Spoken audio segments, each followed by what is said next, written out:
para sa This is babae. PMA. Dito kami tumatakbo. Gusto ko Ikot tumakbo kami. dito. Ang linis nito. Wow. Napakalinis nito. Ang lugar na ito. Memorable din to. Ang lugar na ito. This is a hallowed ground to. Yung bakal.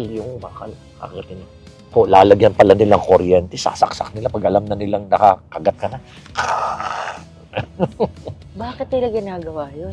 Hazing yun. Ayun. Make you tough. May kwento to lahat eh. Lahat ito nakikita natin to may kwento. Tatakas ka, mag-aawol ka, plebo ka, dito kang tumatakas. Masakit eh, sasabihin mo. So, kasi nga, inihis ka lagi. Hindi ka nakakain, hindi ka nakakatulog, lahat. Pahirap. Kasi, siyempre, lalo-lalo na kung bagong lunch lang kayo. Pak! Yan, pasuli. Siyempre, magsusuka ka. Pak! Kainin mo yan. Kakainin mo yung suka mo. No! Eat like a dog. Kamay mo, kakainin mo lahat yan. Didilain mo lahat yan. Okay lang yung hampasin ka ng baseball bat sa puwet eh. Pero yung hampasin mo ng baseball bat yung chan, naranasan namin yun. Talaga masakit yun eh. Pero ngayon, nag-evolve na rin. This time talagang wala nang hazing. More on persuasive leadership. Pero alam mo, pag pinagdaanan mo, yung mga pinaghirapan mo sa field na madali na lang eh. Kasi dinaanan mo rito. It transforms you into a better leader. Ano yung pinaka-takeaway nyo dito sa pagiging PMA discipline? It's the honor code. Yung honor code dito. Kumusta ka?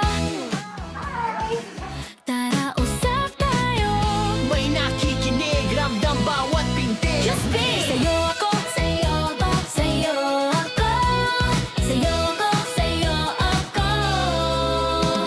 Kasama sa pangarap, pagsikat ng araw sa umaga. Sa gabi, nasa tabi, don't you worry. Tara, let's be happy. Sa'yo ako, sa'yo ako, sa'yo ako. Sa'yo ako, sa'yo ako.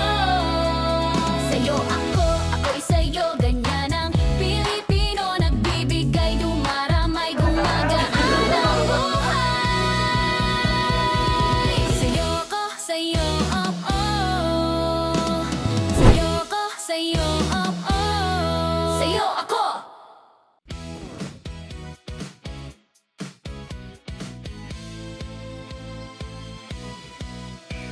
Since we're going to PMA po, Yes. nung bata kayo, nakapunta na rin ba kayo dati sa No, never. The first time that I entered PMA was when I took my oath as a cadet. Talaga? That's the only time na pumasok ko sa PMA. I know nothing about PMA. I'm from Baguio pero I know nothing about PMA. Oh, that's a surprise. Ang tanong mo siguro ngayon, bakit ka pumasok sa PMA? Oh, di mo siya alam. Oo. Meron kasi akong classmate sa college. First year college ako nun. Engineering. Na sabi niya, Pechi, pasok tayo sa PMA. Sabi ko, anong gagawin natin sa PMA? Mm. Alam mo ba na magmamarcha-marcha ka lang, may pera ka na doon? Ganun ba? Sabi ko, oo. Hayang, pasok ka, may sweldo tayo doon. Yun lang gagawin natin, marcha. Oo, marcha-marcha lang doon eh. Ano bang examination doon? Written. Hindi mo mahirap ang entrance exam doon. Hindi. Yung kuya ko kan doon eh. Adjutant, major. Mm. Siya nang bahala sa exam natin. Sige, mag-exam ako. Sabay tayo. So to cut it short, I passed, he failed. Anong nangyari sa buhay niya? Magaling na siya architect ngayon. Okay na. Pinagsisihan niyo bang naging sundalo kayo? Na Hindi ito rin. yung buhay? O kung hindi kayo naging sundalo at nabudol ng Engineer kaibigan ako. niyo? Engineer ako. Engineer. Kasi yung family namin, puro engineer. Father ko engineer. Mga kapatid ko, puro engineer. Totoo ba nabasa ko magna cum laude daw kayo? Change topic tayo. Totoo ba? O baka fake news? For real? Saan kayo magna cum laude? Sa PMA. Sandigan. At least alam kong tama yung Alam mo na-research bakit? ko. Kuhan ka doon, magna cum laude. Magaling ka mag-marcha. Di ba sabi ko sa'yo, mag-marcha ka lang. Mag-marcha ka lang. Wait, mahirap ba maging PMA? Mahirap. 3 weeks into PMA, gusto ko na mag-resign eh. Pwede ba? Oo naman, pwede kang tumakas, mag-aul ka. Kasi hindi ka naman pwedeng basta-basta mag-resign eh. Matagal na process, kaya iba tumatakas na lang. Sa batch namin, dami nag-aul eh. May nangyari kasi noon eh. Nung kukuha ko na exam, nasa lubong ko yung PE teacher ko sa high school, Mr. Asuncion. Sabi niya, Magalong, bakit ka tumatakbo? Sabi, sir, kukuha po ako ng exam sa PMA. Huwag ka na pumunta doon. Sabi niya, hindi ka papasa. Bakit naman, sir? Ang lit-lit mo. Sabi niya. Sama-sama ng loob ko nun. Kaya nung nakapasa ako, 3 weeks into PMA, gusto ko na mag-resign. So sabi ng mga kaklase ko, resign na tayo, takas na tayo mamayang gabi, mamaya. Sige, mauna kayo. Pero hindi ako sumunod. Alam mo bakit hindi ako sumunod? Naisip ko kasi yung sinabi sa akin ni Asuncion eh. Paano na lang kung tumakas ako? Nag-resign ako, tumakas ako. Di makikita niya ako sa daan. Oh, saan ka? Di ba sa PMA ka? Hindi po sir, nag-quit ako. Di sinabi ko na sa'yo, hindi ka papasa eh. Naisip. Naisip ba yun? No, naisip ko yun. Kaya tiniis ko talaga ng 4 years. Tapos, I graduated today. Would you guess kung sino yung pinuntahan ko? Asuncion. Yes. Tapos, nakita niya ako. He was very apologetic. Sabi ko, sir, please don't apologize. I came here to thank you. Sabi ko, alam mo, sir, dahil sa'yo, ikaw actually sa source ng motivation ko bakit tinapos ko. But dahil hindi mo ako sinabihan noon, baka hindi ko natapos. No? Kaya, sir, magpapasalamat ako. We became very close. No? Ayan. Oh. Kaya So, para this sa is babae. PMA. Dito kami tumatakbo. Yan, Gusto ko ikot tumakbo kami. dito. Dito kami tumatakbo. Araw-araw yan, tatakbo ka dito. Oh, wow. Ang linis nito. Wow. Napakalinis nito, ang lugar na ito. Yung parents nyo nung nag-military kayo, natuwa ba sila? Hindi. Or? Hindi, nanay ko, dito, iyak na iyak eh. Pupunta siya rito, makikita mo, hindi ko naman siya kaway lang ako. Tapos di ako makakaway ng gano'n kasi bawal eh, show affection. First year ka, Bawal mag-show ng affection. Oo, hindi ka pwedeng yumakap, hindi ka pwedeng umiyak, hindi ka Bakit? pwede. Anong logic doon? Bawal yun eh, showing affection, bawal yun eh. Kailangan talaga matigas ka. Ang iitim namin, ang papangit namin lahat, kalbo kami. Tapos yung mother mo nandyan, nasa tabi mo pero hindi mo pwedeng kausapin. Tapos pag dadalaw sila, pupunta kami doon sa kanma. Makakausap mo lang siya ng a few minutes, an hour.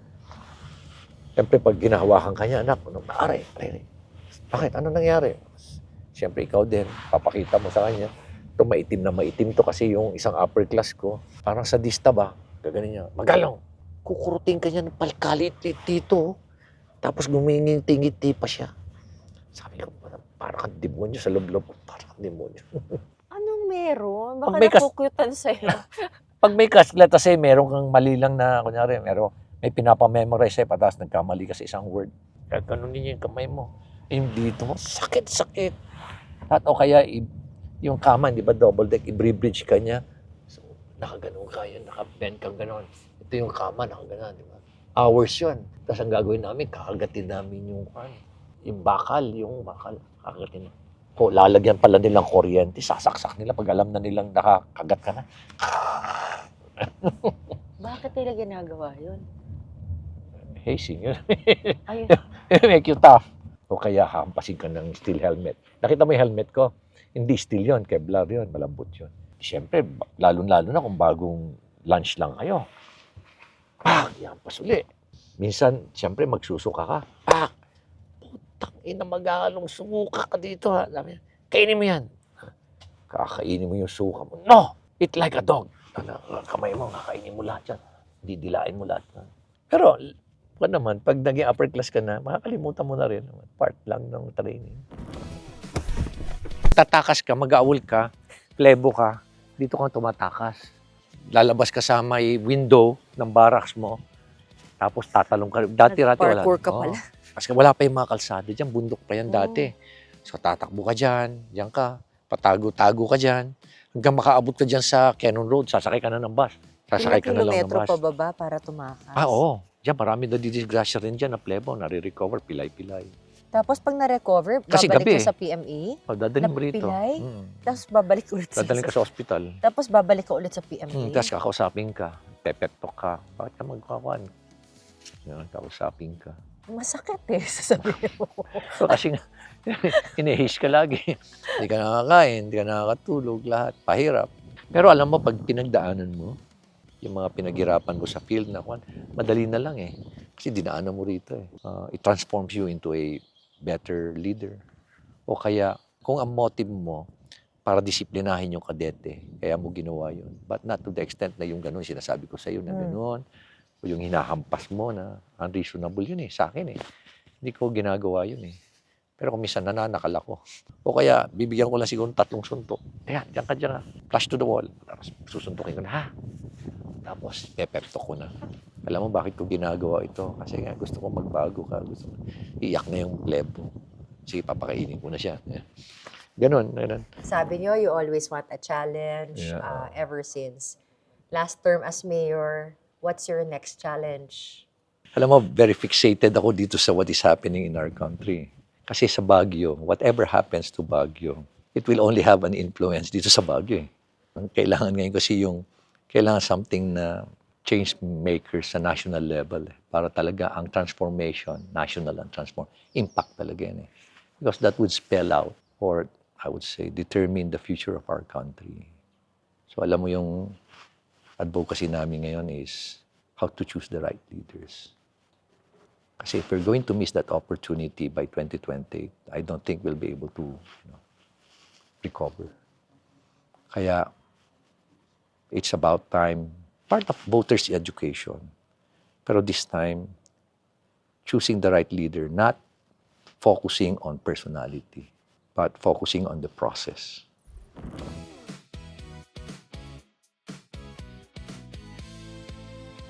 Saan ba tayo? Dito tayo. Diyan kami nakatira noon. No? Diyan sa barak natin. Ito yung barracks, ito yung What's that? central. Ano yan? Yan yung Melchor Hall. Hmm.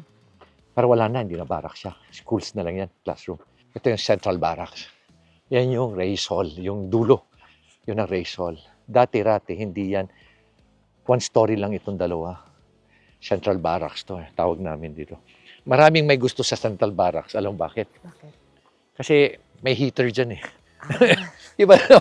Walang heater. Sa mga seniors na yan, pag may Hindi, heater na. pati plebo. Ah. Company, may kwento to lahat eh. Lahat ito nakikita natin to may kwento. Ito ang isa sa pinaka-challenging dito. Nakikita mo yung statwa doon sa taas na yun. No? Yung kadete na yun, di ba, isa officer. Yes. Sasabihin ngayon ng upper class, tomorrow, sabi niya, I want that pom-pom to be white tomorrow. Tomorrow. Kasi everyday, nagfo-form ang mga kadete rito Pero eh. black siya eh. Yeah. So ang gagawin, sa gabi, aakyat ang plebo yan. Aakyatin niya yan. Lalagyan niya ng white socks yan. Kinabukasan, dito, nagpaparay mga, wow, okay.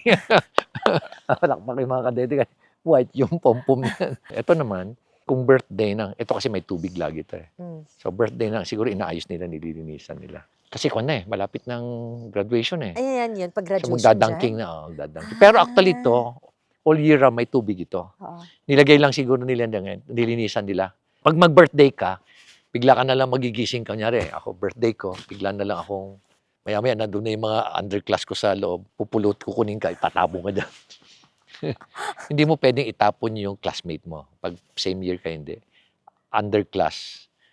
Kanya, patas habang binababa ka dyan, kinikiliti ka, binubugbog ka, God! binubugbog ka. Lalo na kung masungit ka na upper class, kunin ka, kinikiliti ka, Di tapos ko binubugbog ka. Tapos Gusto ko tatapon yata ka yung na. bugbog kesa kiliti.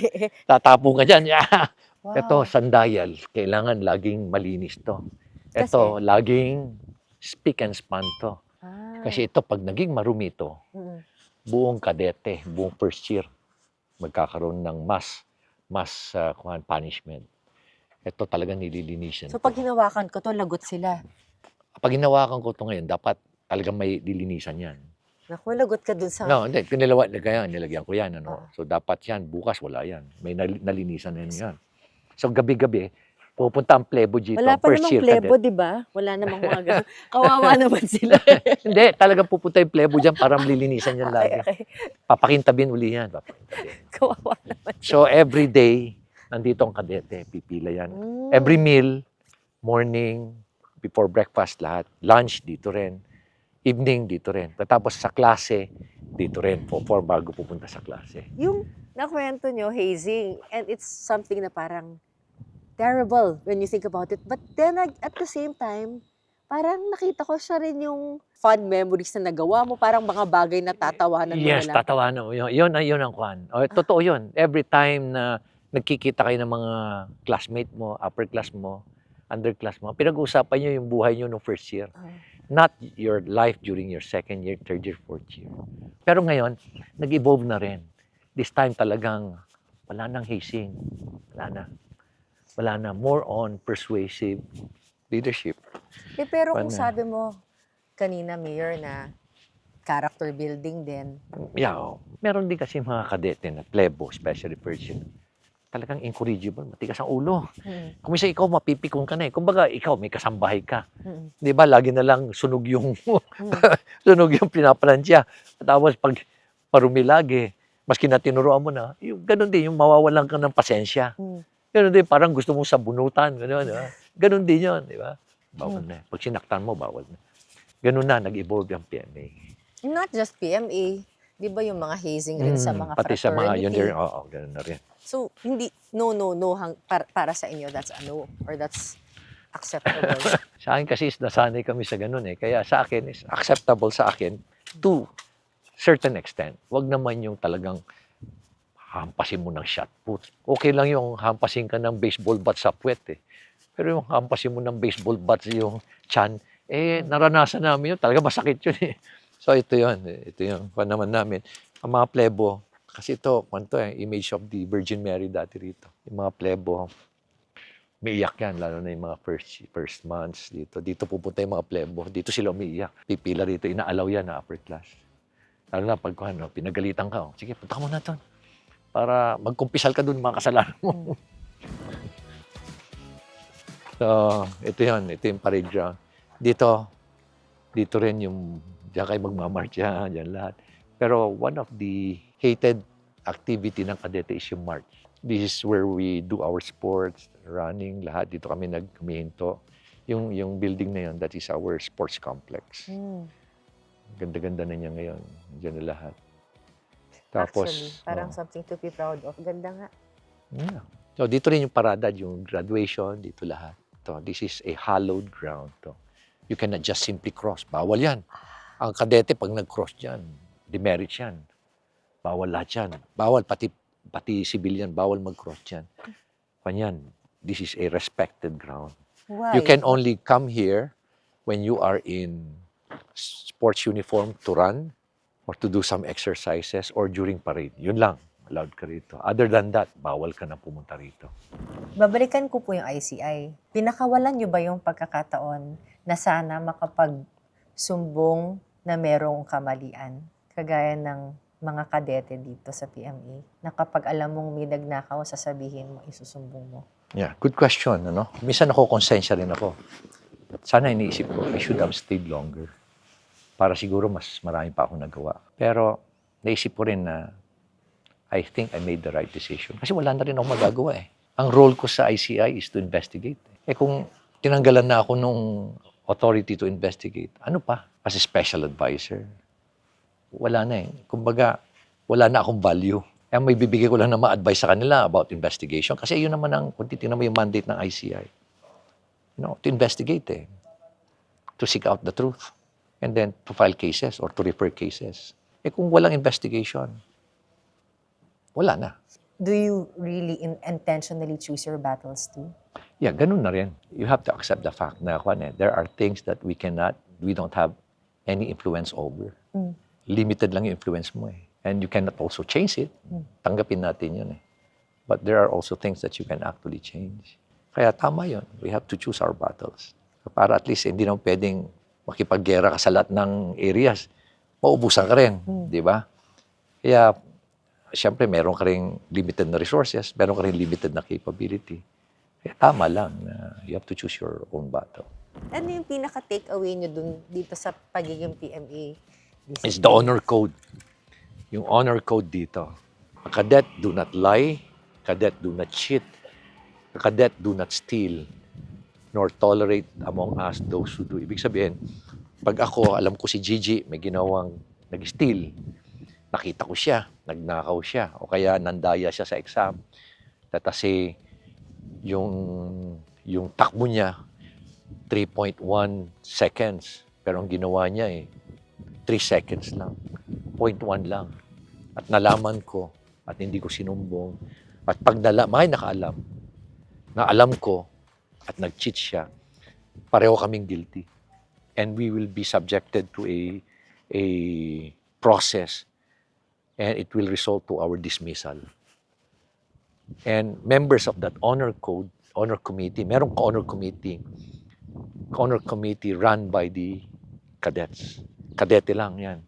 At kung anong decision ng kadete na yon, unanimous yan. Pag sinabing guilty ka, wala ka ng choice kundi dalawa na lang. Stay in the academy or you have to resign. Pero many of those, majority of almost 99% would rather leave. Kaya meron niyang yung bring me not. Oo. Kasi pag nag-cheat ka, nahuli ka, iriring mo yan, bell na yan. Kahihiya yan, kahihiya. Eh, ang daming corrupt naman na... Yeah, you cannot. Oo, yun din, isa rin yun. Parang can Pero- you really tell the young ones to be honest when the senior classmen are not? Yeah, these are realities na nangyayari talaga. Sometimes, yung character, hindi well-established yung foundation na pag nagkaroon na ng temptation, hindi nila kayang i-resist. Let us say, inoferan ka ng 30 million, tapos i-advance na sa iyo yung 25 million. Cash, bibigay sa iyo, di-deliver sa iyo. Kaya mo ba yun? It takes a strong foundation of character to resist the temptation. Katulad yan, as mayor, probably you can make as much as 300 to 400 million for 3 years. Pero, ang tanong mo, is it right? How can you transform an organization if the mayor himself is not upright? I'm not perfect. I'm not righteous. I commit mistakes. Pero, ibig sabihin, pagdating naman sa, when it comes to managing taxpayers' money, people's money, no naman yan, di ba? Sabi nga ni Pope mismo, corruption is paid by the poor. Kaya, ganyan na nangyayari, di ba? Sa ating bansa. So ako, no sa akin. Yan yung mga klase, PMA. Ito yung seal namin. Sandigan. Sandigan class. Ito, Anong ibig sabihin ng... Sandigan. I mean, nung seal ninyo? Griffin. Kita mo, Griffin siya. Oo. Hindi siya eagle. Nagsimula kayo vision for Baguio. Anong vision nyo para sa bansa natin? When I craft a vision, it should be something na simple, easily understood, and something achievable. May klila yung vision ko eh. Sabi ko, a nation that genuinely embraces good governance. And at the same time, there is a strong buy-in among its citizens. It cannot be done by government alone. Kailangan ang community. Talagang in-embrace rin niya lahat ng principles ng good governance. When you talk about good governance, it's not only about transparency. It's not only about accountability. Dami pa eh. May mga ang dami pang underlying principles yan. Rule of law is one. Respect for human rights. Isa rin yan sa mga challenging na ako natin in governance. Responsiveness, inclusivity, strong citizens' participation, which is most of the time overlooked by political leaders kasi gusto nila sila lang. Sila lang ang dapat magbigay ng instruction, orders, gano'n. Yung concept lang nila. Kaya isa sa mga pinakamahirap na skill na nade-develop ng isang political leader, yung ALS, active listening skills. Because they do not know how to listen. Makinig tayo. And finally, leadership. There's such thing as authentic leadership. Depende sa situation, di ka naman pwedeng, ito yung leadership style ko, everyone have to adjust to my leadership style. Di naman pwedeng ganun. Leaders should know how to adjust depending on the situation on the ground. When you talk about authentic leadership, it's just being true to oneself. And at the same time, thinking about, not about authority, but going for legacy, and by simply being a public servant. Kaya yung kikita mo yung kwan ko, public servant. Because it's a reminder that I'm just a public servant. A simple public servant. Kaya lagi ko ina-emphasize yun eh. Humility over authority. Thank you. Kung tayo sa, Convention Center? Yes. Hindi mo ba nakita, ano? Yung command center namin? Not yet.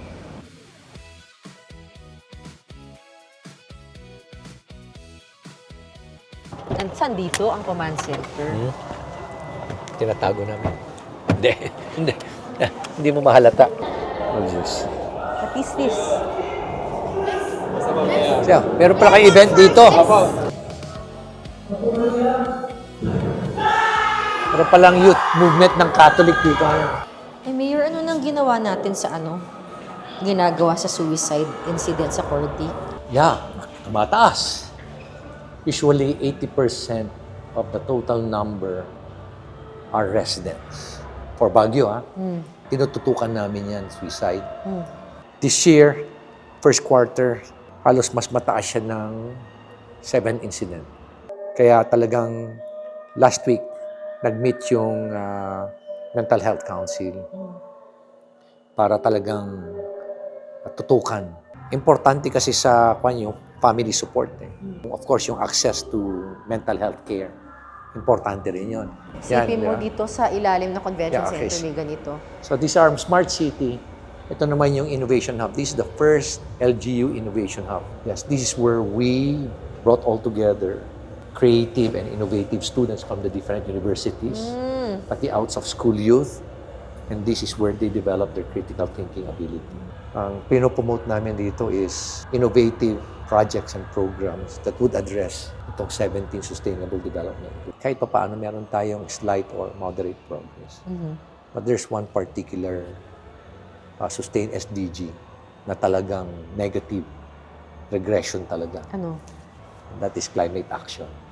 Ngayon, si Carlo is the assistant nitong SC3. We call it the SC3. SC3. SC3 is Smart City, SCC kasi yan eh. Smart City Command Center, kaya SC3. Pero matagal na to, di ba, Mayor? September 2021. This is our war room. And this is where we, every time there's an impending crisis o kaya impending calamity o kaya may parating na typhoon, all members of the Crisis Management Committee converge here. And that's where we discuss kung how do we address yung problem, come up with solutions. Bakit po dito hindi sa mayor's office o dun sa, ba't kailangan ng ganitong Kasi klase? kailangan namin ng data rito at kailangan namin ma-visualize kung ano yung mga there. pan.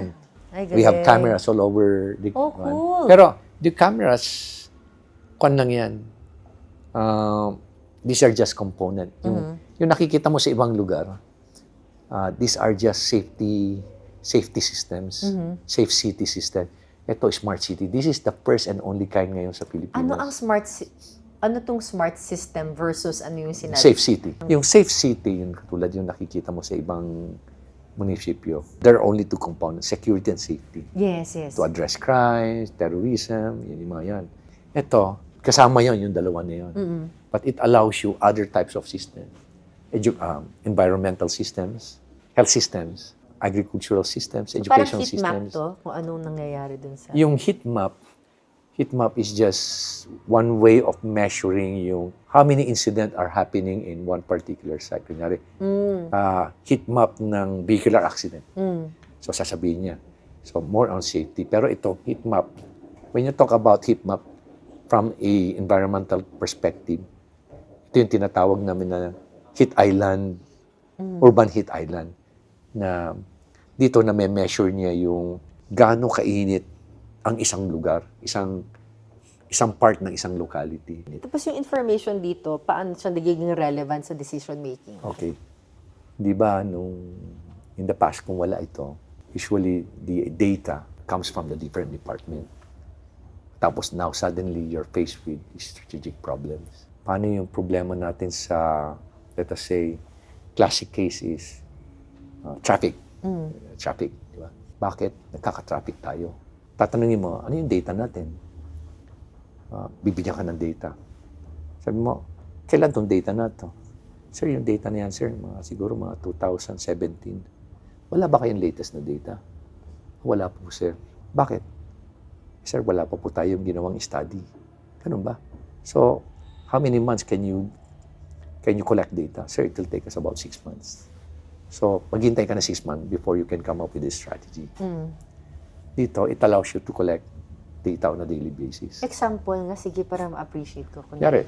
So, on a daily basis, nakikita namin kung anong klaseng sasakyan ang dumadaan.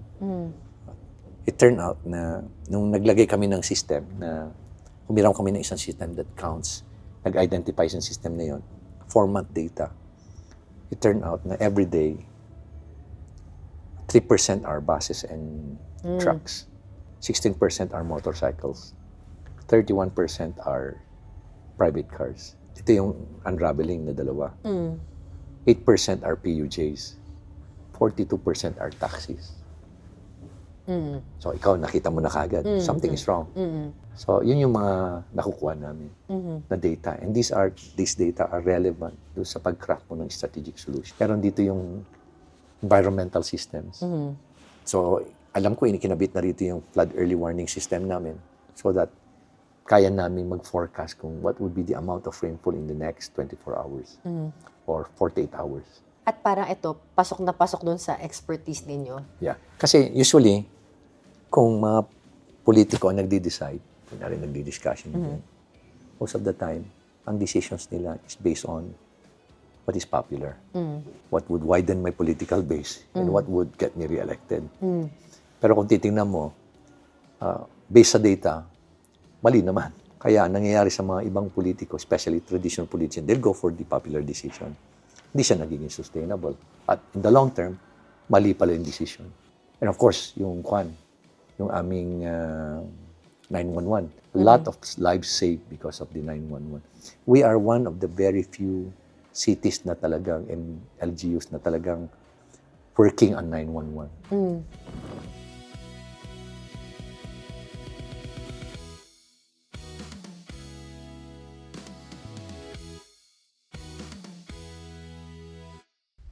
That's your legacy. Yes, yan siguro ang I hope na siguro time na wala na ako, yun doon ako nakikilala.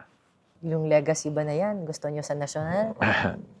Or kahit saan? Right now, although marami nagsasabi sa akin, I would admit na sinasabi sa akin, why don't you try this, why don't you? Si Senator Lacson nga, sinabihan niya ako na, Benji, pwede bang you just simply keep your options open? Sabi niya, wag ka muna magsalita ng tapos. Sabi niya. Kasi naririnig nga niya ako na nagsasalita ko na I don't have any intention. Nakafocus kasi kami sa dito sa aming advocacy. Every 2 weeks we're going out, having workshop with mayors or members of the Mayors for Good Governance. And at the same time, talking to young people, talking about leadership, about empowerment, about the role in the promotion of principles of good governance. They don't forget the anomalies that happen. And is another talagang main focus namin is how to educate our young people how to choose the right leaders. Ulitin ko, not personality-based. At yan ang other side ni Mayor Benji Magalong. Sayo ko, Hindi B, sa'yo ko. just be happy. Kumusta ka?